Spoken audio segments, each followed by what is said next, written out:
എന്നെപ്പറ്റി വളരെ മോശമായിട്ട് പറഞ്ഞു നടക്കുന്നുണ്ട് എന്നുള്ള കാര്യങ്ങൾ ഞാൻ അറിഞ്ഞു. എൻ്റെ വീട്ടിൽ എൻ്റെ അമ്മക്ക് പോലും ഈ പറഞ്ഞാൽ മനസ്സിലാവും. എനിക്ക് തോന്നുന്നത് ഈ ഇൻ്റർവ്യൂ എൻ്റെ അമ്മ കാണുന്നുണ്ടെങ്കിൽ എനിക്ക് അമ്മയോട് നേരിട്ട് പറയണം എന്ന് വിചാരിച്ചിട്ടുള്ള കാര്യങ്ങൾ പറയുന്നുണ്ട്. അങ്ങനെ പറയാൻ പറ്റില്ല. എപ്പോഴും തെറ്റുകാരൻ എപ്പോഴും നമ്മളല്ല, നമ്മൾ തന്നെ തെറ്റുകാരൻ. അങ്ങനെ പറഞ്ഞാൽ പോട്ടെ. നിങ്ങൾ കരയുന്നില്ല, നിങ്ങൾ വിഷമിച്ചു. ഈ ഉള്ളിൽ കിടന്നിട്ട് ഇങ്ങനെ വിങ്ങി വിങ്ങി വിങ്ങി വിങ്ങി നമ്മൾ ഞാൻ ട്രൈ ചെയ്തിട്ടുള്ള ഒരാളാണ്. മറക്കാനൊക്കെ ഇച്ചിരി പ്രയാസമായിരിക്കും. എനിക്ക് എൻ്റെ മോനെ കാണണം. ഞാൻ വരുമ്പോൾ ഈ പറഞ്ഞ ബോണ്ടിങ് ഭയങ്കര സിങ്കാണ്. ഞാൻ ഷൂട്ട് കഴിഞ്ഞ് വന്നു കഴിഞ്ഞാൽ പിന്നെ ഞാൻ മൊബൈലൊന്നും എടുക്കില്ല. അവൻ്റെ കൂടെ തന്നെ ആയിരിക്കും. എന്ന് വെച്ചാൽ ഭയങ്കര ആക്റ്റീവാണ് ആൾ, ഇത്ര ഹൈപ്പർ ആക്റ്റീവാണ്. പ്രാക്ടിക്കലി കുഴപ്പമൊന്നുമല്ല. നമ്മൾ ഡിവോഴ്സ് കഴിഞ്ഞ ശേഷം ഞാൻ എൻ്റെ മോനെ ഒറ്റ പ്രാവശ്യം കണ്ടുള്ളൂ. മറ്റേതെനിക്ക് പിന്നെ ഒക്കെ കോമൺ ആയിട്ടുള്ളൊരു സാധനമല്ലേ. അപ്പോൾ അത് മറ്റേതിനൊരു രസമുണ്ട്. ഈ എനിക്കത് ഇഷ്ടപ്പെട്ട. എൻ്റെ കയ്യിൽ നിന്ന് എൻ്റെ ഏറ്റവും അവസാനത്തെ തുള്ളി വെള്ളം ഞാനായിരുന്നു അവന് കൊടുത്തത്. എൻ്റെ മുമ്പെന്ന് അവൻ പോയത്. വേറെ ആർക്കെങ്കിലും ഈ ഒരു പരിപാടി തോന്നിയിട്ടുണ്ടോ? ഇങ്ങനൊരു ഇത് ചെയ്ത് കൊടുക്കുക, ഒരു പെർഫ്യൂം ആക്കി കൊണ്ട് കൊടുക്കണം എന്ന് തോന്നിയിട്ടുണ്ടോ? അവരുടെ ഒറ്റമെടുക്കൊണ്ടാണ് ആ സ്റ്റാർ മാജിക് ഇങ്ങനെ പോയിക്കൊണ്ടിരിക്കുന്നതെന്ന് ഞാൻ പറയും. ഇപ്പോൾ തൊപ്പി എനിക്ക് ഇഷ്ടക്കുറവൊന്നും ഉണ്ടായില്ല.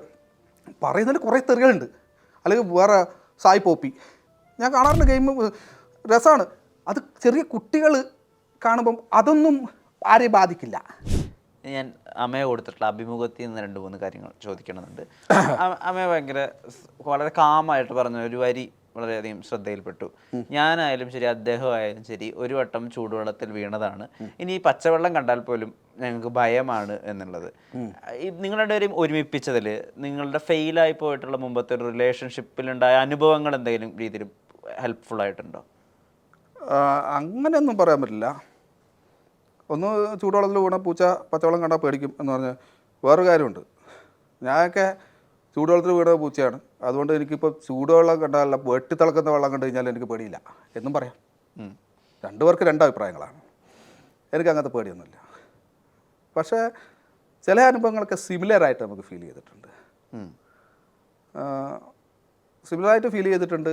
ചിലത് റിലേറ്റ് ചെയ്യാൻ വേണ്ടി, ചിലപ്പോൾ നമ്മൾ തമ്മിൽ വഴക്ക് കൂടുമ്പോൾ ഒക്കെ നമുക്ക് റിലേറ്റ് ചെയ്യാൻ വേണ്ടി തോന്നിയിട്ടുണ്ട്. ഇങ്ങനെ തന്നെയാണോ ഇനിയിപ്പോൾ എന്ന് തോന്നും, പറയുകയും ചെയ്യും. നമ്മൾ ഇങ്ങനെ എല്ലാ പെമ്പിളറും ഇങ്ങനെ തന്നെയാണോ എന്നൊക്കെ ചോദിച്ചോ ചിലപ്പം.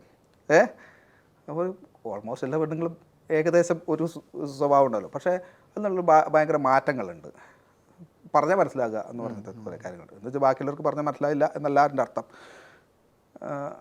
അങ്ങനെയുള്ളൊരു ബോണ്ടിങ് എന്ന് പറഞ്ഞത്, ആ ബോണ്ടിങ് എന്ന് പറഞ്ഞതിൻ്റെ അർത്ഥം അതാണല്ലോ. നമ്മൾ പറയുന്നത് ചിലപ്പം മനസ്സിലാക്കിയെടുക്കും. അത് പറഞ്ഞു കഴിഞ്ഞാൽ അത് ചിലപ്പം നമുക്ക് ഉൾക്കൊള്ളാൻ പറ്റിയതല്ല. ചിലപ്പോൾ എനിക്ക് ഭയങ്കര ഈഗോൻ്റെ ആളാണ് ഞാൻ. ഇടയ്ക്കൊക്കെ ഈഗോ അടിച്ച് കഴിഞ്ഞാൽ അമ്മമാർ, എന്നാലും ഈ പറയുന്നത് ഞാൻ ഉൾക്കൊള്ളും. അന്നേരം കേൾക്കുമല്ലോ പിന്നെ ഒല്ലാണ് എന്ന് പറയുമെങ്കിലും അത് ശരിയാണുള്ളത്. ഇതേ സ്വഭാവം ആക്കുന്നുണ്ട്. അത് പറയുമ്പോൾ അന്നേരം നമ്മളെ മുമ്പിൽ സമ്മതിക്കില്ല. പക്ഷേ പിന്നെ അത് റിയലൈസ് ചെയ്യുന്ന ഒരു സ്വഭാവം, അത് 2 പേർക്കുള്ളൊരു കോമൺ ക്വാളിറ്റി ആയിട്ട് എനിക്ക് ഫീൽ ചെയ്തിട്ടുണ്ട്.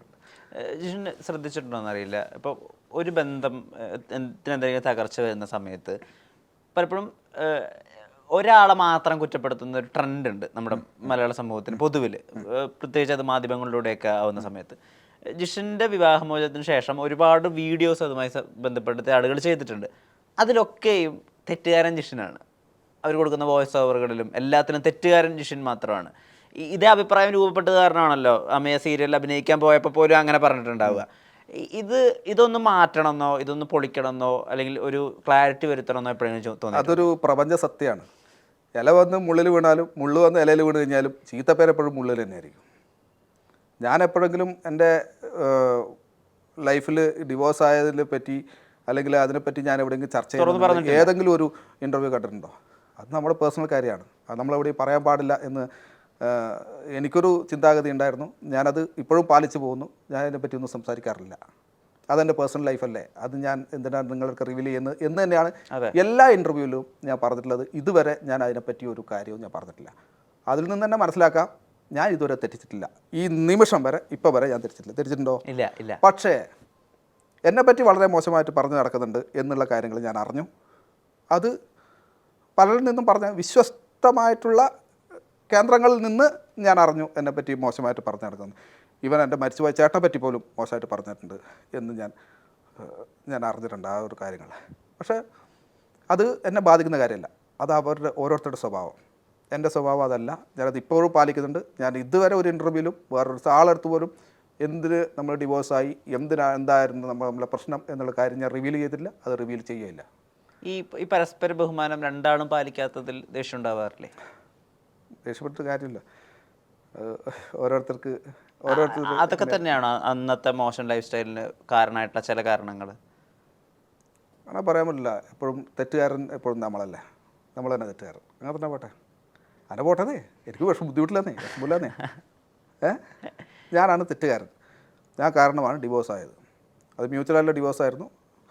അവൾ കൊടുത്തത് അവളാണ്. മ്യൂച്വലായിട്ടുള്ള ഡിവോഴ്സായിരുന്നു. കഴിഞ്ഞു. 10 ദിവസം കൊണ്ട് നമ്മൾ ഡിവോഴ്സായി. സിമ്പിൾ.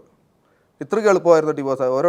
ഓരോരുത്തർ കല്യാണം കഴിച്ച് ഡിവോഴ്സ് ആവാൻ പാടുപെടുന്നത് ഞാൻ കാണുന്നുണ്ട്. ഞാൻ അവരോടൊക്കെ ഞാൻ ചോദിക്കും, എടേ സിമ്പിളാണ് സംഭവം, 10 ദിവസം വേണ്ടു. 10 ദിവസം ഡിവോഴ്സായത്. ഫസ്റ്റ് പോയി അവിടെ അതൊക്കെ പക്ഷേ ആ ഒരു സാഹചര്യം ഉണ്ടല്ലോ,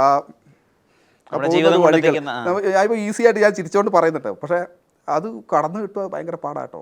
അത് പെൺകുട്ടികളെ സംബന്ധിച്ചിടത്തോളം ഒരാളെ മറക്കാനും ഒരാൾ തള്ളിപ്പറയാനും 1 സെക്കൻഡ് മതി. ആണുങ്ങളെ സംബന്ധിച്ചിടത്തോളം അങ്ങനെയല്ല. ആണുങ്ങളെ സംബന്ധിച്ചിടത്തോളം അവരത് ഇങ്ങനെ മനസ്സിൽ വെച്ച് അവർക്ക് അതിൽ നിന്ന് മാറാൻ വേണ്ടി കുറേ സമയം എടുക്കുന്നതാണ്. നിങ്ങൾ ഏതെങ്കിലും ദേവദാസന്മാരെ കണ്ടിട്ടുണ്ടാവും, ദേവദാസീൻ്റെ എവിടെയും കണ്ടിട്ടുണ്ടെങ്കിൽ ഇല്ലല്ല.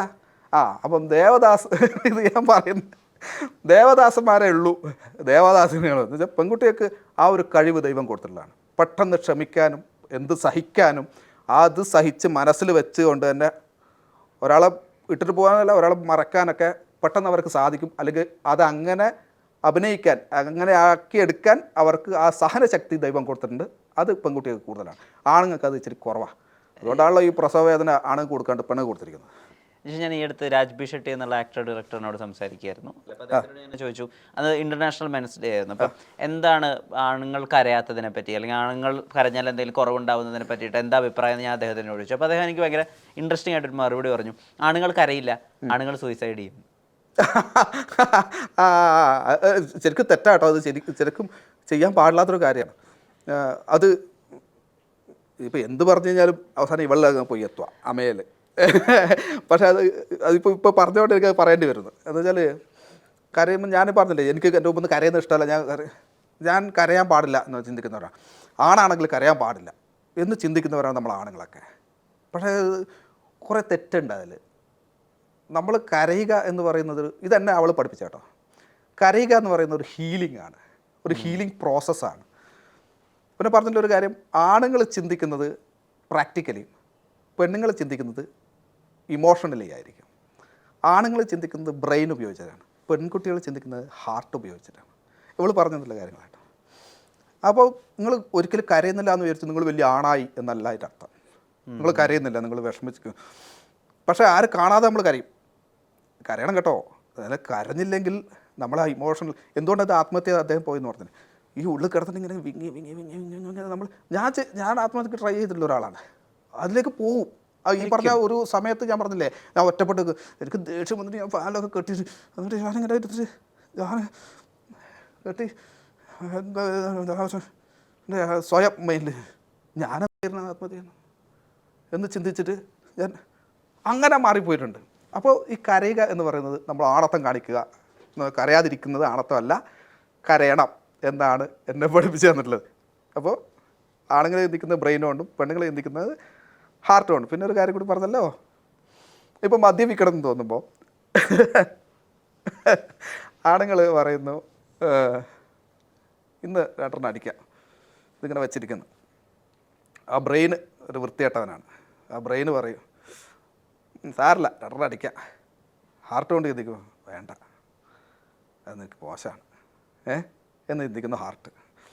അപ്പോൾ ആണുങ്ങളെ സംബന്ധിച്ചിടത്തോളം ആൾ ശരി അടിച്ചേക്കാം, എന്ത് പുല്ലാണ്, ഇന്ന് അടിച്ച് എന്ത് സംഭവിക്കാൻ പോകുന്നു എന്ന് നമ്മളെ ഈ സാധനം നമ്മളെ കൊണ്ട് നിർബന്ധിപ്പിച്ച് ചെയ്യിപ്പിക്കുന്നതാണ് ഈ അടുപ്പിക്കുന്നത് എന്ന് പറയുന്നത്. എന്ന് പറഞ്ഞിട്ടുള്ള കാര്യങ്ങളാണ് ഈ പറഞ്ഞ കാര്യങ്ങൾ. ആണുങ്ങൾ കരയുന്നത്, ഞങ്ങൾ കരയാറില്ല കഴിയുന്നതും, പക്ഷേ ചില സമയത്ത് ആരുമില്ലാതെ പൊട്ടിക്കരയാറുണ്ട്. ഇരുന്നിട്ട് അത് ചെയ്യാറുണ്ട്. ഇതാണ് അതിൻ്റെ ഒരു ലോജിക്ക്. അവൾ പറഞ്ഞു തന്നെയാണ് ലോജിക്ക്. അത് ഈ ജീവിതം പഠിപ്പിച്ച കൂട്ടുകാരിക്കുള്ള ഒരു അക്നോളജ്മെന്റ് അല്ലെങ്കിൽ ലവിന്റെ ഒരു ടോക്കൺ ആയിട്ടാണോ ഈ കഴുത്തിൽ എ? ഞാൻ പൊതുവെ ഇഷ്ടമുള്ള ഒരാളാണ്. അതിനൊരു വട്ടം കൂടി കഷ്ടപ്പെട്ട് റൊമാൻറ്റിക് ആയിട്ട് ചോദിച്ചിരിക്കുമ്പോ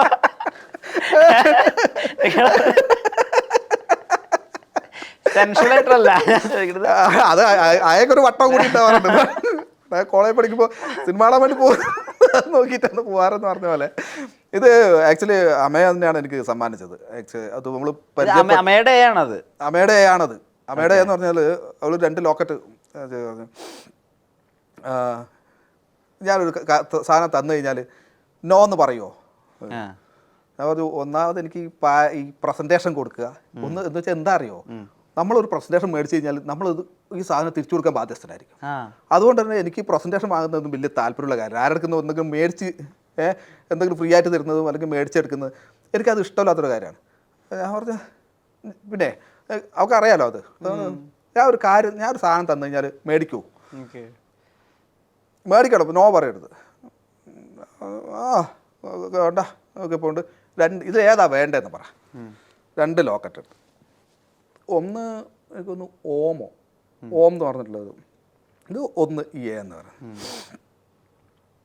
ആദ്യം അന്നേരം ഞാൻ വലുതായിട്ട് ചിന്തിച്ചില്ല. അതാണ് കണ്ടപ്പോൾ എനിക്ക് ഇഷ്ടപ്പെട്ടത് ആ എ എന്നുള്ളതാണ്.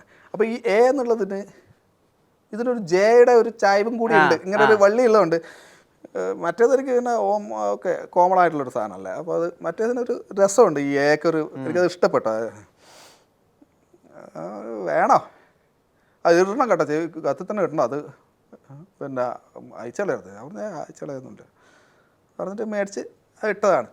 പിന്നെ എനിക്ക് എല്ലായിടത്തുനിന്നും നേരിടേണ്ടി വരുന്ന ഒരു ചോദ്യമാണ് ഇത്, ഈ എ ആരാണ്? ഞാൻ എല്ലായിടയ്ക്ക് പറയുന്നൊരു മറുപടി തന്നെ, എനിക്ക് എ ഭയങ്കര ഇഷ്ടമാണ്.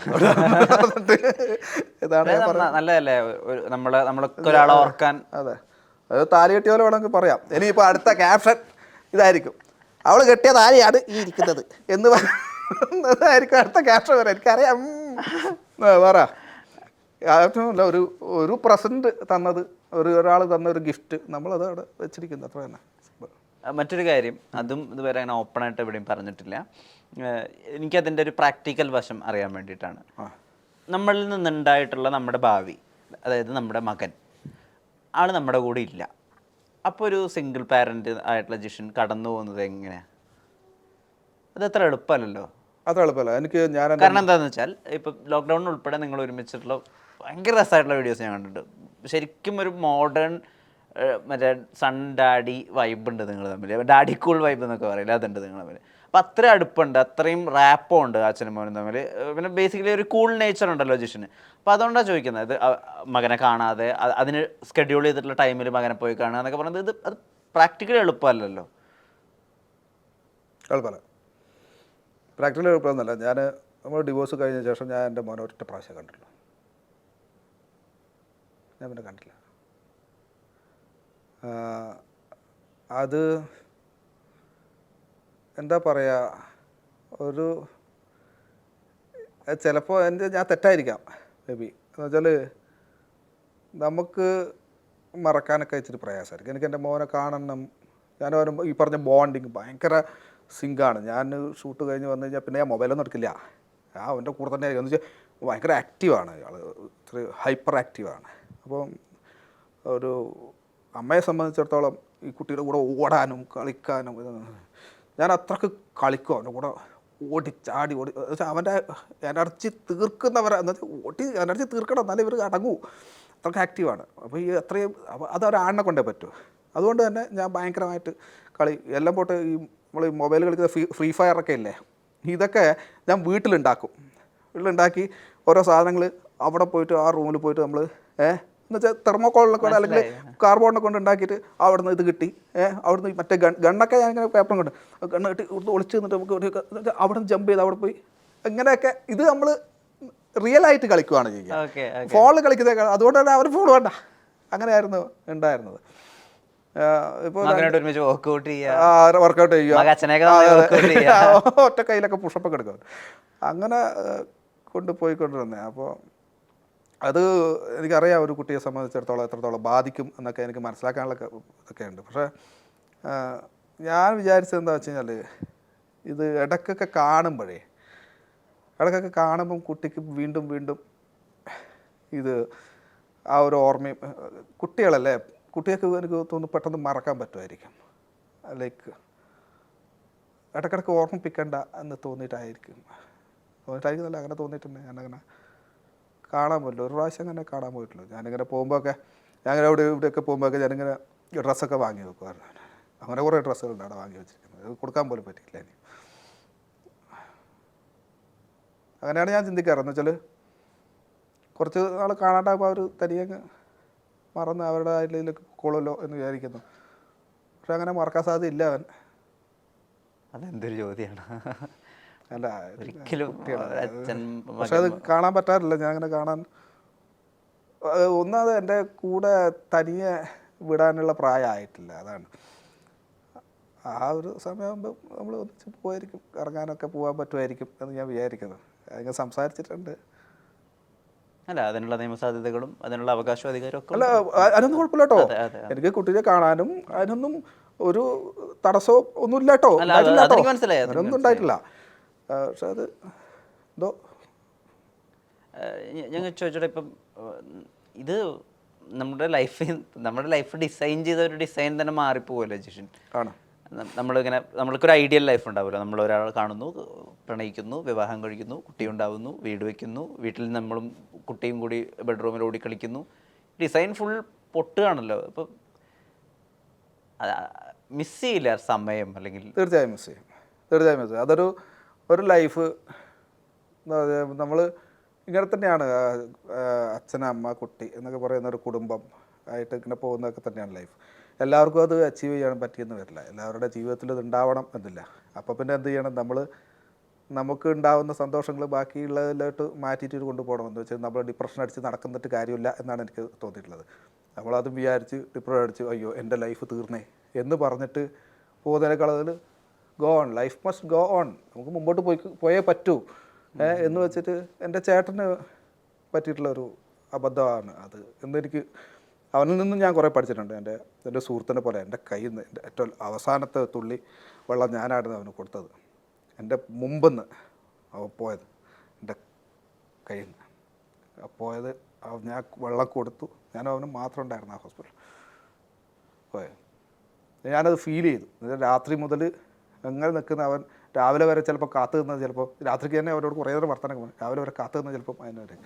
അപ്പോൾ അവൻ്റെ ലൈഫിൽ നിന്നും കുറേ പാഠങ്ങൾ എനിക്ക് പഠിക്കാൻ പറ്റിയിട്ടുണ്ട്. അപ്പം അതിൽ നിന്നൊക്കെ തന്നെ നമുക്കൊരു കമ്പാനിയൻഷിപ്പ് അല്ലെങ്കിൽ നമുക്കൊരു പാർട്ട്ണർ ഇല്ലെങ്കിലുണ്ടല്ലോ, നമ്മൾ വേണം. മനുഷ്യനൊരു സമൂഹ ജീവിയാണ്. ഒറ്റപ്പെട്ട് ജീവിക്കാൻ ആഗ്രഹിക്കുന്നവരാണ് ആണുങ്ങൾ കൂടുതലും. എന്നുവെച്ചാൽ എന്തും കളിച്ച് നടക്കാമല്ലോ. അതിൻ്റെ ഒരു സുഖം അത് പക്ഷെ കുറച്ച് കാലം കഴിയുമ്പോഴോ അതിനൊരു മടുപ്പ് വരും. ഇതല്ല, ഇങ്ങനെ പോരാ എന്ന് തോന്നും. നമ്മൾ ഒതുങ്ങേണ്ട ഒരു സമയം വരും. അതുവരെ കളിച്ച് നടക്കണ്ടെങ്കിൽ കളിച്ച് നടക്കുക, വിട്ടേക്കുക. പിന്നെ ഒതുങ്ങാൻ തോന്നുമ്പോൾ ഒതുങ്ങിക്കോളുക. ഭയങ്കരമായിട്ട് ഒതുങ്ങാനല്ല, ഞാനൊന്നും അങ്ങനെ ഒതുങ്ങുന്ന കൂട്ടത്തില്ല, ഭയങ്കരമായിട്ട് ഒതുങ്ങാനല്ല, എന്നാലും ഒരു ലിമിറ്റ് വെച്ച് നമ്മൾ ഒന്ന്. അമ്മയെ എടുക്കുന്ന എഫേർട്സ് ഉണ്ട് ജിഷിന് വേണ്ടിയിട്ട്, പ്രകടമായിട്ടല്ലെങ്കിൽ പോലും നമുക്ക് മനസ്സിലാവുന്ന എഫേർട്സ് ഉണ്ട്. ഇപ്പോൾ ചോദ്യങ്ങൾക്ക് ഉത്തരം കൊടുക്കുന്നതായാലും അതിന് കൊടുക്കുന്ന കാംനെസ് ആയാലും ശരി, കൃത്യമായിട്ടുള്ള ക്ലാരിറ്റി ആയാലും ശരി. ഭയങ്കര ക്ലാരിറ്റിയാണ്. ഒന്ന് എല്ലാത്തിനും ഇങ്ങനെ സംസാരിച്ച് അങ്ങനെ സംസാരിച്ചുകൊണ്ട് ഓരോന്നും ഇങ്ങനെ പറഞ്ഞ് പോകാൻ അത് ഭയങ്കര മെടുക്കാൻ നമുക്ക് ഇങ്ങനെ അവളെ സംസാരിച്ചിരിക്കാൻ നമുക്ക് പറ്റില്ല. നല്ലൊരു കേൾവിക്കാരനായിരുന്നു കൊടുക്കുക. ഞാനൊരു നല്ല കേൾവിക്കാരനായിട്ട് ഇരുന്ന് കൊടുക്കുക.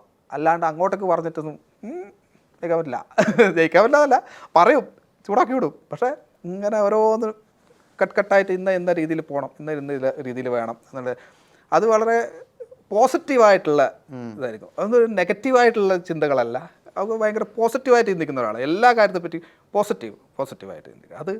അതെന്തിനാണ് അങ്ങനെ ചിന്തിക്കുന്നത്? അത് പോസിറ്റീവ്, അത് നല്ലതന്നല്ലേ, അത് നല്ലതാണെന്ന്. ഉദാഹരണം പറഞ്ഞാൽ എൻ്റെ മണിമുത്ത് സീരിയൽ ഞാൻ നടത്തുന്നത് ഒരു ക്ലൈമാക്സ് ആവാറായില്ലേ? ക്ലൈമാക്സ് ആവാം, അത് പെട്ടെന്ന് നിർത്താൻ വേണ്ടി പോകുന്നത്. നല്ല സീരിയലായിരുന്നു, നല്ലോണം പോയിക്കൊണ്ടിരിക്കുന്നത്. ചില തെണ്ടികളുടെ കുൽസിത പ്രവൃത്തികൾ കാരണം പ്രൊഡ്യൂസർ നിർത്തിയതാണ്. അദ്ദേഹം പാവം എന്താണ് പറയുക, നല്ലൊരു സീരിയലായിട്ട് പോയിക്കൊണ്ടിരിക്കുന്നത്. അതുകൊണ്ട് അപ്പോൾ അതിൽ ഒരു കാര്യം ചോദിച്ചോട്ടെ, എവിടുന്ന് ഇത്ര ധൈര്യം എന്താ ചോദിക്കണതേ? ഞാൻ ലൈഫിൽ ആദ്യമായിട്ട് ഇങ്ങനെ ഒരാളെ അഭിമുഖം ചെയ്യണം. ഭയങ്കര കുറച്ച് ഓവർ കോൺഫിഡൻസ് തോന്നുന്നില്ല. അല്ല, ഓവർ കോൺഫിഡൻസ് അല്ല. എന്തറിയോ, നമ്മളെ മനസ്സിലുള്ളത് പറയാൻ വേണ്ടി നമ്മൾ ഓരോരുത്തരും പഠിക്കേണ്ട കാര്യമില്ല. അതിപ്പോൾ അടുത്ത വർക്ക് വരണം, ഇതിലിപ്പോൾ ചാനൽസിന്റെ പേരുകൾ പറയുന്നുണ്ട്, അല്ലെങ്കിൽ സ്വകാര്യ ചാനലിൽ നടക്കുന്ന 7 മണി മുതൽ 8 മണി വരെ സംപ്രേഷണം ചെയ്യുന്ന സീരിയൽ എന്നല്ല പറയണേ. അങ്ങനെയൊക്കെ സാധാരണ സെലിബ്രിറ്റീസ് പറയാറ്. ഇത് പറഞ്ഞതാണ്, ചില തെണ്ടി കേട്ട കുൽസിത പ്രവൃത്തി കാരണമാണ് ആ പ്രൊഡ്യൂസർ പാവത്തിന് നിർത്തേണ്ടി വന്നത് എന്നാണ് ഞാൻ പറഞ്ഞത്. ഈ തെണ്ടികൾ ആരാണെന്ന് ഇത് കാണുന്ന അവന് മനസ്സിലാവും, അല്ലെ അവർക്ക് മനസ്സിലാവും, അല്ലേ? അല്ലാണ്ട് ഞാൻ ആരുടെ പേരത്തുനിന്ന് എടുത്ത് പറഞ്ഞിട്ടില്ല. അത് മനസ്സിലായി എനിക്കുണ്ടത് ഉള്ള കാര്യമില്ല. ഞാൻ അവിടെ മൊത്തമൊക്കെ നോക്കിയിട്ട് പറഞ്ഞിട്ടുണ്ട്, ഈ പറ്റുന്ന പണിക്ക് പോയാൽ പോയാടാ എന്ന് പറഞ്ഞിട്ടുണ്ട്. ഇവരുടെ തന്നെ മൊത്തമൊക്കെ പറഞ്ഞിട്ടുണ്ട്. അത് ലൊക്കേഷനിലായാലും ഞാൻ പറയാറുണ്ട്. എല്ലാവരും അത് ശത്രുക്കൾ കുറച്ച് കൂടുതലാണേ. പക്ഷേ എന്നെ അറിയുന്നവർക്ക് അറിയാം കേട്ടോ, ഇപ്പോൾ പറയുന്ന ഉള്ളതാണെന്ന് പറയുന്നത് എന്ന് ആക്സെപ്റ്റ് ചെയ്യുന്നവരുണ്ട്. ഇപ്പോൾ മണിമുത്തിൽ തന്നെ സ്റ്റെബിൻ നല്ല സുഹൃത്താട്ടോ. മുമ്പ് നമ്മൾ കണ്ടുങ്ങാൻ പരിചയമുള്ള ഒരാളായിരുന്നു. പിന്നെ അതിൽ വന്നപ്പോഴാണ് ഇവൻ എൻ്റെ ഒരു അവസരത്തിൽ എന്നോട് പറഞ്ഞു, ജിഷ്ണ ഞാൻ നിന്നെപ്പറ്റി കേട്ടത് നീ ഇത്രക്ക് മോശമായിട്ടാണ് നിന്നെ പറ്റി, പക്ഷേ ഇപ്പം നീയായിട്ട് പരിചയപ്പെട്ട് കഴിഞ്ഞപ്പോൾ എനിക്ക് നിന്നെ ഭയങ്കര ഇഷ്ടമായിട്ടോ, നീ എൻ്റെ ഗുഡ് ഫ്രണ്ടാണ്. അതെ അതെ, അത് ആ നേരിട്ട് പോകുന്നവർക്ക് മനസ്സിലാവുക. ഇപ്പം അമ്മയോട് തന്നെ കുറേ ആൾക്കാർ പറഞ്ഞിട്ടുണ്ട്, അവൻ ശരി ഇവരെ ഞാൻ ഈ പറഞ്ഞ ആളർക്ക് ചോദിക്കും, അവൻ പറയും എന്താ ഡയറക്ടർ പറഞ്ഞു. ഞാൻ ആ ഡയറക്ടറോട് ഞാൻ വർക്ക് ചെയ്തിട്ടില്ലല്ലോ. അദ്ദേഹം കേട്ടറിവാണ്. അദ്ദേഹത്തിന് എന്നെപ്പറ്റി ഇതേപോലെ പല ഡയറക്ടേഴ്സും എൻ്റെ അടുത്ത് പറഞ്ഞിട്ടുണ്ട്, ഇങ്ങനെ നല്ല കേട്ടോ, ഇപ്പം എൻ്റെ പ്രിയപ്പെട്ട ആൾ നീയാണ്. GR Krishna director. കൃഷ്ണ ആദ്യം പുള്ളി അത്ര ഇഷ്ടമാണ് എന്നെ. പുള്ളിക്ക് ഏറ്റവും ഇഷ്ടപ്പെട്ട ആർട്ടിസ്റ്റ് ആരാന്ന് ചോദിച്ചു കഴിഞ്ഞാൽ ഞാൻ എൻ്റെ പേര് പറയും. പുള്ളി അത്രയ്ക്ക് ഇഷ്ടമാണ് GR കൃഷ്ണൻ. അപ്പം അത് നമ്മളിന്ന് പരിചയപ്പെട്ട് കഴിയുമ്പോഴേ ഓരോരുത്തർക്ക് ഒരു മുൻവിധി പാടില്ല. ഒന്നിനും പരിചയപ്പെട്ട് കഴിയുമ്പോഴേ നമുക്ക് ഓരോരുത്തരെ പറ്റി മനസ്സിലാക്കാൻ വേണ്ടി പറ്റും. അത് കൂടുതലടുത്ത് അങ്ങനെ ആരെങ്കിലും പറയുന്നത് കേട്ടിട്ട് ഒരാളെ പറ്റി വിലയിരുത്തരുത് എന്ന് ഉള്ളൊരു റിക്വസ്റ്റ് ഉണ്ട്. അല്ലെങ്കിൽ സന്നദ്ധത ഉണ്ടെങ്കിൽ മാത്രം അഭിപ്രായം പറയേണ്ട കുറച്ച് കാര്യങ്ങളെ പറ്റി കൂടി ചോദിക്കാം. ഇപ്പോൾ ഞാൻ എല്ലാത്തിനും സന്നദ്ധനാണ്.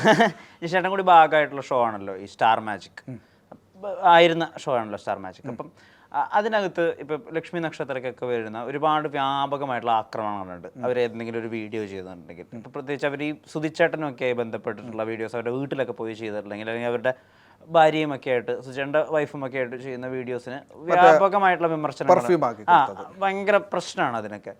ഇത് ലക്ഷ്മി നക്ഷത്രമായിട്ട് സംസാരിച്ചിട്ടുണ്ടോ, അല്ലെങ്കിൽ എന്താണ് ആ സംഭവങ്ങൾ? ലക്ഷ്മി നക്ഷത്രമായിട്ട് സംസാരിക്കേണ്ട ആവശ്യമില്ല. അത് എന്ന് വെച്ചാൽ ലക്ഷ്മിയും സുധിച്ചേട്ടനും അവരുടെ ഫാമിലി ആയിട്ടുള്ള ബന്ധം എന്തൊക്കെയാണെന്ന് എനിക്കറിയാം. ഇദ്ദേഹം മരിക്കുന്നതിന് മുമ്പ് തന്നെ അവരത്ര ഫ്രണ്ട്ലിയാണ്. ലക്ഷ്മി മൊത്തത്തിൽ എല്ലാവരുമായിട്ട് ഫ്രണ്ട്ലിയായിട്ടുള്ള ഒരാളാണ്. എനിക്ക് ഭയങ്കര ഇഷ്ടമുള്ളൊരു ആങ്കറാണ്. നല്ലൊരു കഴിവുള്ള, നല്ലോണം പാട്ട് പാടും, നല്ലൊരു കഴിവ്. ഈ സ്റ്റാർ മാജിക്കായിട്ട് ഇപ്പോഴും പോകുന്നുണ്ടെങ്കിൽ അതിൻ്റെ മുഖ്യ കാരണം ഒന്ന് ലക്ഷ്മി നക്ഷത്രയാണ്. എന്നുവെച്ചാൽ ഈ സ്റ്റാർ മാജിക് ടമാർ പടാർ ആവുന്നതിന് മുമ്പേ, അല്ലെങ്കിൽ ഇതിൻ്റെ ഫസ്റ്റ് എപ്പിസോഡ്, ബിഗിനിങ് എപ്പിസോഡ് ഒരു ഓണത്തിന് എന്താ സെലിബ്രിറ്റി ലീഗ് എന്ന് പറഞ്ഞിട്ട് ഒരു ഓണത്തിന് വേണ്ടി മാത്രത്തേക്ക് എടുത്തൊരു ഷോ ആയിരുന്നു. അതാണ് പിന്നീട് ടമാർ പടാറായത്. 7 വർഷത്തോളമായി ടമാർ പടാറായത്. അതിൽ കഴിഞ്ഞ് സ്റ്റാർ മാജിക്കായി. അങ്ങനെ ഇപ്പോഴും പോയിക്കൊണ്ടിരിക്കുന്ന ഈ ഒരു ഷോ അനൂപ് ജോൺ ഡയറക്റ്റ് ചെയ്യുന്നു. അദ്ദേഹത്തിൻ്റെ ഒരു വിഷനുണ്ട്, അദ്ദേഹത്തിൻ്റെ ഒരു പാറ്റേൺ ഉണ്ട്. ഇത് വെച്ചിട്ട് ആദ്യം മുതൽ കുറേ ആങ്കേഴ്സ് ഇങ്ങനെ മാറിക്കൊണ്ടിരിക്കും. ആങ്കർ ശരിയാവുന്നതല്ല, മാറി പിന്നെ ഇടയ്ക്ക് പേളിമാണിയൊക്കെ ഉണ്ടായിരുന്നു ആങ്കറായിട്ട്. അതൊക്കെ മാറി ലക്ഷ്മിയിൽ എത്തിയപ്പോഴാണ് ഇതിൻ്റെ ഒരു ഗ്രിപ്പ് കിട്ടിയത്. അത് ലക്ഷ്മിക്ക് അവിടെ എല്ലാവരുടെയും ഒരേപോലെയാണ് അവൾ ഹാൻഡിൽ ചെയ്യുന്നത്. ചിലപ്പം അങ്ങോട്ടും ഇങ്ങോട്ടും എന്തെങ്കിലും പറഞ്ഞിട്ടുള്ള വാക്ക് ഇറങ്ങാൻ, പക്ഷേ അത് ഒരിക്കലും ആ ഫ്ലോറിൽ ലക്ഷ്മി കാണിക്കാറില്ല. അവരുടെ വലിയൊരു ക്വാളിറ്റിയാണത്. ലക്ഷ്മിക്ക് ഒരാളുമായിട്ട് തെറ്റി ദേഷ്യം പിടിച്ച്, ഇപ്പോൾ ബിനിച്ചേട്ടനുമായിട്ട് എന്തോ കാര്യത്തിൽ അങ്ങോട്ടും കൂടി പറഞ്ഞു വഴക്കായെന്ന് വെച്ച്, വഴക്കായിട്ടുണ്ടെങ്കിലും ലക്ഷ്മി ഫ്ലോറിൽ ബിനിച്ചേട്ടാ, അവളത് ഒരിക്കലും കാണിക്കില്ല. വളരെ പ്രൊഫഷണലിസമാണ് അവളുടെ ഒറ്റ എടുക്കൊണ്ടാണ് ആ സ്റ്റാർ മാജിക് ഇങ്ങനെ പോയിക്കൊണ്ടിരിക്കുന്നതെന്ന് ഞാൻ പറയും. എന്ന് വെച്ചാൽ ഞാൻ കണ്ടിട്ടുള്ളതാണ് അവളുടെ വളർച്ചയും ആ ഒരു ഇതും. അപ്പം ഈ യൂട്യൂബ് ചാനൽ ഉണ്ടാക്കുന്നതും അല്ലെങ്കിൽ എക്സ്ട്രാ വരുമാനം ഉണ്ടാക്കുന്നത് എനിക്കില്ല കേട്ടോ. ഞാനിപ്പോൾ യൂട്യൂബ് ചാനൽ എൻ്റെ ഈ ഇത് ഇൻ്റർവ്യൂ എൻ്റെ യൂട്യൂബ് ചാനലിട്ടെ. അപ്പം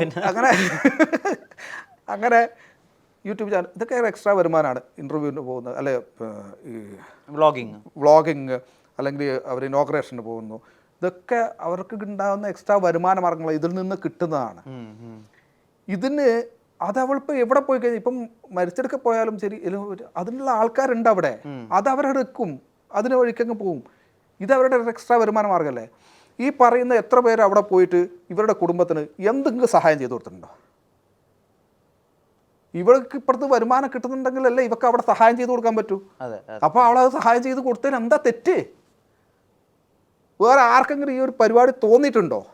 ഇങ്ങനൊരു ഇത് ചെയ്ത് കൊടുക്കുക, ഒരു പെർഫ്യൂം ആക്കി കൊണ്ട് കൊടുക്കണം എന്ന് തോന്നിയിട്ടുണ്ടോ? ഇല്ലല്ലോ. ഇപ്പോൾ ഈ തോന്നാത്തവന്മാർ എന്ത് പുല്ലിനാണ് ഇവിടെ വന്നിട്ട് കുറ്റം പറയേണ്ട ആവശ്യം എന്താണ്? ഇവൾ എന്ത് ചെയ്തു? എന്തെങ്കിലും മോശമായിട്ടുള്ള കാര്യമാണോ ചെയ്തത്? ഒരാൾ മരിച്ചു, അദ്ദേഹത്തിൻ്റെ ഭാര്യയും കുട്ടികളും അവർക്ക് ഇവളാൽ കഴിയുന്ന കുറച്ച് സഹായങ്ങൾ ചെയ്തു കൊടുത്തു. എന്താ തെറ്റ്? ഈ ഒരു കൈ കൊടുക്കുന്ന മറുകൈ അറിയരുത് എന്ന് പറയുന്ന ഒരു സംഭവം ഉണ്ടല്ലോ. ചില സ്ഥലങ്ങളിൽ ഇത് അറിയണം എന്നാണ്. ചിലപ്പോഴൊക്കെ ഞാൻ കാണാറുണ്ട്, ചിലർ ഇൻസ്റ്റാഗ്രാമിലൊക്കെ ഈ കുറച്ച് ഭക്ഷണപ്പൊതികൾ കൊണ്ടുപോയി കൊടുക്കുന്നു. അതൊക്കെ കാണിക്കണമെന്നേ, കണ്ടിട്ടെങ്കിലും ബാക്കിയുള്ളവർക്ക് തോന്നട്ടെ ഇയാളൊക്കെ കൊടുക്കുന്നില്ല, നമ്മളും ഒരു 10 ഭക്ഷണപ്പൊതി കൊടുക്കണം എന്ന് തോന്നുന്നുണ്ടെങ്കിൽ അത് നല്ലതല്ലേ? അപ്പം പിന്നെ എന്താ കുഴപ്പം? അവളങ്ങനെ ചെയ്തു.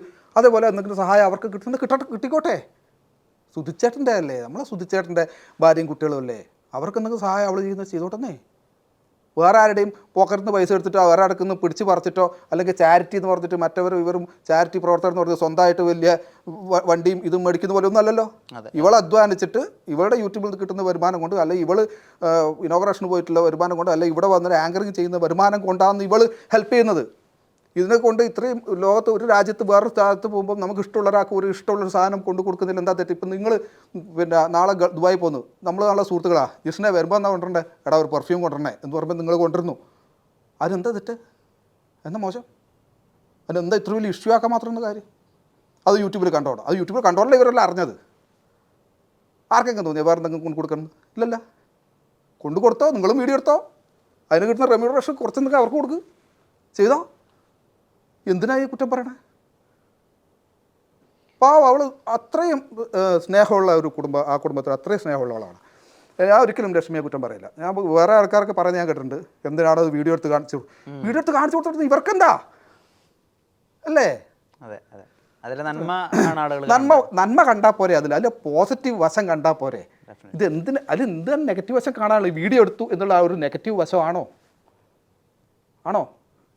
നേരത്തെ പറഞ്ഞ പോലെ മറ്റേ സീരിയലിൻ്റെ കാര്യം പറഞ്ഞ പോലെ, സീരിയൽ എൻഡോസൾഫാൻ പോലെ ഇത് ഞാൻ ചോദിക്കട്ടെ, ഈ സീരിയലിന് ഇപ്പം ഇദ്ദേഹത്തിൻ്റെ ഉണ്ണിമുകുന്ദൻ്റെ പുതിയ പടം ഇറങ്ങാൻ പോകുന്നു, മാർക്കോ, മലയാളത്തിൽ വരാൻ പോകുന്ന ഏറ്റവും വയലൻസ് ഉള്ള സിനിമയാണ്. അപ്പോൾ ഇതൊന്നും എൻഡോസൾഫാൻ പോലെ വിഷമല്ലേ? ഈ സീരിയലിൽ കാണിക്കുന്ന അമ്മായിപ്പോരാണോ ലോകത്തിലെ ഏറ്റവും വലിയ വിഷം? ഈ കുത്തിക്കൊല്ലുന്നതും കില്ലെന്ന് പറഞ്ഞൊരു പടമുണ്ട്, കത്ത ഇറക്കുന്നു. ഇത് കാണുന്നത് 18+ എന്ന് പറഞ്ഞിട്ട് കാണിക്കുന്നെങ്കിലും ഈ 18 താഴെയുള്ള കുട്ടികളാണ് ഇതൊക്കെ കാണുന്നത്, അല്ലേ? ഈ പറയുന്ന ഗെയിം BGMI അങ്ങനത്തെ എല്ലാം കൊലയല്ലേ? ഈ പറയുന്ന യൂട്യൂബിലായാലും ഈ യൂട്യൂബേഴ്സ് പലരും തെറി പറഞ്ഞുകൊണ്ടാണ് യൂട്യൂബ് അവതരിപ്പിക്കുന്നത്. ഇതിനു വേണ്ടി ഈ സീരിയലിൻ്റെ വാർത്ത പറയുന്ന, ഇതിനെപ്പറ്റി കുറ്റം പറയുന്ന ഈ യൂട്യൂബിലുള്ള ആൾ തെറി പറഞ്ഞുകൊണ്ടാണ് ഇയാളുടെ ഇത് പറയുന്നത്. ഇയാൾക്ക് കുറേ ഫാൻസ്. ഇപ്പോൾ തൊപ്പി എനിക്ക് ഇഷ്ടക്കുറവൊന്നുണ്ടായില്ല പറയുന്നതിൽ കുറേ തെറികളുണ്ട്. അല്ലെങ്കിൽ വേറെ സായി പോപ്പി ഞാൻ കാണാറുണ്ട്, ഗെയിം രസമാണ്. അത് ചെറിയ കുട്ടികൾ കാണുമ്പം അതൊന്നും ആരെയും ബാധിക്കില്ല, അല്ലേ? നമുക്ക് പ്രായമായ അമ്മമാരും അമ്മൂമ്മമാരും വഴി തെറ്റുന്നതാണ് ഇവർക്കൊക്കെ പ്രശ്നം. സീരിയൽ കണ്ടിട്ട് ഇതാണോ പ്രശ്നം? ഇതാണോ എൻഡോസൾഫാൻ? അല്ലല്ലോ, ഇതൊക്കെയല്ലേ എൻഡോസൾഫാൻ. അപ്പോൾ ഈ സിനിമ കാണുന്നൊരു പ്രശ്നമൊന്നുമില്ല. ദൃശ്യം എന്ന് പറയുന്ന സിനിമ കണ്ടിട്ട് ആൾക്കാർ പിന്നെ അതേ മോഡലിൽ കൊലപാതകം ചെയ്യാൻ വേണ്ടി ശ്രമിച്ചു. എന്തുകൊണ്ട് ദൃശ്യം എൻഡോസൾഫാൻ അല്ല എന്ന് പറയുന്നില്ല? അപ്പോൾ അത് തെറ്റല്ല. പിന്നെ എന്ത് സീരിയൽ എന്ത് എൻഡോസൾഫാൻ വന്നു? സീരിയൽ കാണിക്കുന്ന അമ്മായിമ്മ പോരാണോ ഈ എൻഡോസൾഫാൻ? മറ്റൊരു സുഹൃത്ത് ഒപ്പമുണ്ടായിരുന്ന ആൾ ഷിയാസ് കരീമാണ്. അദ്ദേഹത്തിൻ്റെ വിവാഹമൊക്കെ എടുത്ത് കഴിഞ്ഞിരുന്നു. അദ്ദേഹത്തെ പറ്റി കേരളത്തിൽ തന്നെയാണ് പെരുമ്പാവൂർ ഷിയാസ്. നിങ്ങളുടെ ഒരു ബഹിരാകാശ ആവുന്നതിനെ പറ്റിയൊക്കെ സംസാരിക്കാറുണ്ടോ? ആ പിന്നെ ഷിയാസ് ഭയങ്കര ജല്ല, ഭയങ്കര രസമുള്ളതാണ് ചങ്ങായിയാണ്. എന്താണോ പറഞ്ഞു, ഡേ അവള് നോക്കുന്നുണ്ട് കേട്ടോ അതിൻ്റെ എന്നാലും ഇങ്ങനെയൊക്കെ ഭയങ്കര രസമുള്ളൊരു ചങ്ങായിയാണ്. എനിക്ക് അവനെടുക്കുന്നു ഒരു അതൊക്കെ ഓരോന്ന് വരുന്നത് ഇതല്ലേ ഈ പറഞ്ഞ പോലെ വാർത്തകളല്ലേ. എയറിൽ പോകാന്ന് പറഞ്ഞാൽ ഇപ്പം ബിൻചേട്ടൻ എയറിൽ പോകുന്നുണ്ട്. ബിൻചേട്ടൻ എയറിൽ ഇറങ്ങിയിട്ട് സമയമില്ല പാവം. ഈ ഷിയാസിന്റെ വിഷമഘട്ടങ്ങളിലൊക്കെ അദ്ദേഹത്തിലെ ഇല്ല, സത്യസന്ധത ഞാൻ ആ ഒരു വിഷയത്തിൽ ഞാൻ വലിയ ചർച്ചയും കാര്യങ്ങളൊന്നും അവനായിട്ട് ഉണ്ടായിട്ടില്ലായിരുന്നു. ഞാൻ ഇങ്ങനെയൊക്കെ അറിയുന്നുണ്ടെന്നുള്ളൂ, എന്നാലും എനിക്കത് ഡീറ്റെയിൽ ആയിട്ടൊന്നും എനിക്ക് അതിനെപ്പറ്റി അറിയാൻ പാടില്ല സത്യം പറഞ്ഞു. എന്തൊക്കെയൊക്കെയോ ഒരു വിഷയങ്ങളിൽ അവൻ എയറിലാണെന്നുള്ള കാര്യങ്ങളൊക്കെ അറിയാമായിരുന്നു, അത് ഡീറ്റെയിൽ ആയിട്ട് എനിക്ക് അറിയില്ലായിരുന്നു. ആ സമയത്ത് ഞാൻ സ്റ്റാർ മാജിക്കിൽ ഇല്ലായിരുന്നു. അദ്ദേഹത്തിന് ഉള്ള ഒരു നിഷ്കളങ്കത എന്ന് നമുക്ക് തോന്നുന്ന കാര്യമുണ്ടല്ലോ, അത് സത്യമായിട്ട് തന്നെയാണോ ഫീൽ ചെയ്തിട്ടുള്ളത്? അദ്ദേഹം ഒരു നിഷ്കളങ്കനാണ്, ഒരു ഇന്നസെന്റ് ആണ്. ഇന്നസെന്റ് എന്ന് പറയുന്നില്ല, അവനൊന്നിനും ഒരു കൂസലില്ലായ്മയുള്ള ഒരു പ്രകൃതമുണ്ട്. അതൊക്കെ എന്താണ്, അതൊക്കെ ഒന്ന് കുറേ ബുദ്ധിമുട്ടിൽ നിന്നും ഒക്കെ കയറി വന്നിട്ടുള്ള ഒരാളാണ്. അങ്ങനെ പെട്ടെന്നൊക്കെ വരുമ്പം ഇതൊക്കെ ഈ ലോകത്താരും ചെയ്യാത്തവരൊന്നുമല്ല. വലിയ പുണ്യാളന്മാർ നന്മവരങ്ങളൊന്നും ഇവിടെ ആരുമില്ല. ഈ ഞാനടക്കം വലിയ നന്മവരങ്ങളൊന്നുമില്ല. അതുകൊണ്ട് അതൊന്നും വലിയ തെറ്റായിട്ടോ കുറ്റായിട്ടൊന്നും എനിക്ക് പറയാൻ പറ്റില്ല. ഒരാൾ ഇപ്പോൾ എനിക്ക് എന്താ അവൻ്റെ വിഷയങ്ങൾ എനിക്ക് കറക്റ്റായിട്ട് അറിയില്ല. ഇപ്പോൾ ഞാൻ പറയുന്നത് റിലേറ്റഡ് ആണെന്ന് എനിക്കറിയില്ല. ഇപ്പോൾ ഒരു ആണും ഒരു പെണ്ണും റിലേഷൻഷിപ്പിൽ ഏർപ്പെട്ടു, അല്ലെങ്കിൽ ഒരു സെക്ഷലായിട്ട് പിന്നെ ബന്ധപ്പെട്ടു, അവർ തമ്മിൽ പരസ്പര സമ്മതത്തോടാണെങ്കിൽ ഇത് ബാക്കിയുള്ളവർക്ക് എന്താ ചൊറിച്ചലാണ്? കിട്ടാത്തതിൻ്റെ ചൊറിച്ചലാണ് അല്ലേ? റേപ്പ് ചെയ്തിട്ടുണ്ടെങ്കിൽ ഓക്കെ, അത് വേറെ കാര്യം. രണ്ടുപേരും സമ്മതത്തോടു കൂടി ചെയ്യുന്നു. ചിലപ്പം ഈ പറഞ്ഞ പോലെ നേരത്തെ എന്തൊക്കെ വേർഡ് പറഞ്ഞോ, ഈ പറഞ്ഞ പോലെ ഇവൻ കിട്ടാത്തപ്പം പ്രതികാരം ചെയ്യാൻ വേണ്ടി ഇങ്ങനെ വരാം ആൾക്കാർ. അങ്ങനെ അല്ല, അതാണോ സംഭവം? അത് ചിലപ്പോൾ അങ്ങനെ ആയിരിക്കും. അതാണ് അത്. ഈ എപ്പോഴും ഈ നിയമം എന്ന് പറയുന്നത് എപ്പോഴും പെണ്ണുകുട്ടിക്ക് അനുകൂലമാണ്. എപ്പോഴും ഒരിക്കലും ഒരു ആണിനെ പീഡിപ്പിച്ചെന്ന് പറഞ്ഞിട്ട് ഒരു പെണ്ണിനെയും ഇതുവരെ സ്ത്രീധന പീഡന കേസിൽ അകത്താക്കിയിട്ടില്ല. ആണുങ്ങളെ മാത്രമേ സ്ത്രീധന പീഡന കേസിൽ അകത്താക്കാറുള്ളൂ. ഈ ബിനു അടിമാലിയും അദ്ദേഹത്തിന്റെ തമാശയില്ലായ്മയും ഒക്കെ പറ്റിയിട്ട് അദ്ദേഹത്തിന് ആര് പറഞ്ഞു തമാശയില്ലായ്മ? ബിനു അടിമാലിയോ? ബിനു അടിമാലിയുടെ തമാശയിൽ തമാശയില്ല എന്ന് പറഞ്ഞിട്ട് അദ്ദേഹത്തെ കൂക്കി വിളിച്ചിട്ടൊക്കെ ആളുകൾ അപമാനിക്കുന്നുണ്ടല്ലോ. ഒരു മോബ് അറ്റാക്ക്. എല്ലാവരുടെയും കോമഡി ഇഷ്ടപ്പെടുന്നില്ല. നോബിച്ചേട്ടൻ്റെ കോമഡി ഇഷ്ടപ്പെടുന്ന ആൾക്കാരുണ്ട്. ബിനുച്ചേട്ടൻ്റെ ശൈലിയും ആ അടിമാലി ശൈലിയിലുള്ള കോമഡി ഇഷ്ടപ്പെടുന്ന ആൾക്കാരുണ്ട്. തിരുവനന്തപുരം സ്ലാഗിലുള്ള കോമഡി ഇഷ്ടപ്പെടുന്ന ആൾക്കാരുണ്ട്. ആ കോമഡി എൻ്റെ അച്ഛന് തിരുവനന്തപുരം സ്ലാഗ്, ഇപ്പോൾ സുരാജ് വിചാർബുവിൻ്റെ കോമഡികളൊന്നും എൻ്റെ അച്ഛന് വലിയ ഇഷ്ടമല്ലായിരുന്നു. പക്ഷേ അച്ഛന് ആ ഒരു തിരുവനന്തപുരം സ്ലാഗ് എന്തോ അച്ഛന് അത് വലിയ ഇഷ്ടമില്ലാത്തതുകൊണ്ട് അച്ഛൻ അത് പറഞ്ഞിട്ട് കാര്യമില്ല. എനിക്ക് ബിനുച്ചേട്ടന് എനിക്ക് ഭയങ്കര ഇഷ്ടമുള്ളൊരു കക്ഷിയാട്ടോ. തമാശ എന്ന് പറഞ്ഞു കഴിഞ്ഞാൽ എനിക്ക് ഇഷ്ടമാണ്. പുള്ളിയുടെ കോമഡി എനിക്ക് ഇഷ്ടമാണ്. നമ്മൾ ഒന്നിച്ച് കുറേ സ്കിറ്റ് ചെയ്തിട്ടുണ്ട്. ഇപ്പം തകർപ്പൻ കോമഡിയിൽ തന്നെ ഇഷ്ടംപോലെ മനോരമയിൽ തകർപ്പൻ കൊടുത്തിട്ടുണ്ട്. ഇഷ്ടംപോലെ സ്കിറ്റ്, മില്യൺ വ്യൂസിലുള്ള എല്ലാ സ്കിറ്റും നമ്മൾ ഒന്നിച്ച് തന്നെ ഉണ്ട്. ഓരോരോ കുഞ്ഞു ഇതിൽ ഇവരൊക്കെ പ്ലാൻ ചെയ്യുമ്പോൾ ഞാൻ അവിടെ പോയി നിൽക്കും. എനിക്കവിടെ വെറുതെ സോഫയിലിരുന്ന് കൈയ്യട്ടിയാൽ മതി, പക്ഷേ ഞാൻ അവിടെ പോയിരിക്കും. പക്ഷേ അതായത് എന്തെങ്കിലും വരുമ്പോൾ പറയും, ജിഷ്ണേ ഈ ക്യാരക്ടർ നീ ചെയ്യുമോ? പിന്നെന്താ? അപ്പോൾ ഇവർ ഡിസ്കസ് ചെയ്യുന്ന സമയത്ത് കുറേ കഥകൾ കിട്ടും. ഇപ്പോൾ പോലീസ് സ്റ്റേഷനാണെങ്കിൽ അളിയാ ഞാൻ അന്ന് മറ്റേ പോലീസ് സ്റ്റേഷനിൽ പോയപ്പോൾ ഇങ്ങനെ ഒരു സംഭവം, ഇതും കൂടി കയറ്റ് ഇല്ലേ. ഇവരങ്ങനെ ആ പ്ലാനിങ് ആണ്. സ്പോട്ടിൽ വരുന്നത് ഇടും. ബിനുചേട്ടനൊക്കെ അതിൻ്റെ ആശാനാണ്. സ്പോട്ടിൽ നമ്മൾ ഈ പ്ലാൻ ചെയ്തല്ലാത്തത് അവിടെ നിന്ന് പറഞ്ഞാളെ. നമ്മൾ ബിഹൈൻഡ് ക്യാമറ കട്ട് ചെയ്ത് കളഞ്ഞത് കുറേ ഉണ്ട് ചിരിക്കാൻ. എന്ന് വെച്ചാൽ നമ്മളറിയാണ്ട് ചിരിച്ചു പോകും, കൂടുതലുള്ളവർ ചിരിച്ചു പോകും. അങ്ങനെ പറയുന്ന ഒരാളാണ്. പിന്നെ ഉള്ളത് പുള്ളിയുടെ ആ ഒരു കേസില്ലേ, അതിപ്പം എനിക്ക് തോന്നിയിട്ടുള്ള ഒരേ ഒരു കാര്യം ഞാൻ പറഞ്ഞിട്ടുണ്ട്. പുള്ളി ഇപ്പോൾ ഞാൻ ഒരാളെ ഒരുത്തൻ എൻ്റെ അടുക്ക് തെണ്ടിത്തരം കാണിച്ചു, അവനെ ഞാൻ തല്ലി. അത് തല്ലിയതെന്ന് പറഞ്ഞാൽ മതി അല്ലേ? അതെ. അവൻ എൻ്റെ അടുക്ക് തെണ്ടിത്തരം കാണിച്ചോണ്ടാണ് ഞാൻ തല്ലിയത് എന്ന് പറഞ്ഞാൽ നമ്മുടെ കൂടെ വെക്കാരും 100 പേരുണ്ടാവും. അതല്ല എന്ന് അതെന്തോ പറ്റിയൊരു ആ സമയത്ത് അങ്ങനെ പറയാൻ തോന്നിയതായിരിക്കും. അങ്ങനെ പറ്റിയത് കൊണ്ട് പുള്ളിക്ക് പറ്റിയൊരു ബുദ്ധിമുട്ട്. അല്ലാണ്ട് ആളൊരു ഇപ്പോൾ ഞാൻ പറയട്ടെ, രണ്ടുപേരും തമ്മിൽ ഇപ്പോഴും ഒരു കോമഡിയാണ്. രണ്ടുപേരും തമ്മിൽ ഇദ്ദേഹം സുമേഷ് തമ്പിയോ അവർ ഫ്രണ്ട്സാണ്. അപ്പോൾ അങ്ങോട്ട് കൂടി തെറി റൂമിലിരുന്നിട്ട് അവിടെ കൂടെ നീ